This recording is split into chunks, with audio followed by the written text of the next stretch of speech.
Pac-Man, one of the most popular video games of all time. Even those who have never played it know about the yellow ball with the big mouth, munching dots in a maze while being chased by ghosts. But not many know that Pac-Man is based on a true story.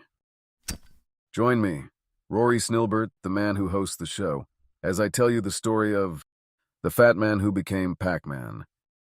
Serbia, the town of Subotica. The year is 1929. Stefan Pacmanovic, a wealthy builder, has built himself a large Art Nouveau mansion just outside of the city. Mr. Pacmanovic was a well-recognizable figure in Subotica. He was a very large man, obese, some would say, and always dressed in his favorite yellow suit. Behind his mansion he created a hedge maze, which became his favorite spot, spending as much time there as possible.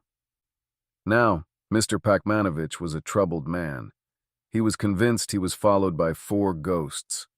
Some say he believed they were his ancestors and that he spent most of his time in the maze to get away from them. His doctor gave him pills to suppress his delusions, but to the best of my knowledge, the pills did little to help him. Rather, he started running around in the maze every time he took them, convinced he could catch the ghosts and get even for all the times they had scared him. Somehow, many years later, Japanese video game maker Namco learned about this rather odd story and recognized the entertainment value of it. The round yellow character chased by ghosts was a given, and Mr. Pacmanovic's size gave the game makers the idea of eating. As a tribute to Stefan Pacmanovic, they called the game Pac-Man, and it was an instant critical and commercial hit all over the world. It remains to this day one of the most successful video games ever, with more than $14 billion in revenue and 43 million units in sales combined. It has spawned sequels, merchandise, and even 2 television series. Stefan Pacmanovic never got to learn about the game he inspired, as it was game over for him many years before the game makers even heard of his story. Mr. Pacmanovic never stopped running around his maze, and he was found dead in it on the 31st of March 1947, apparently from a heart attack.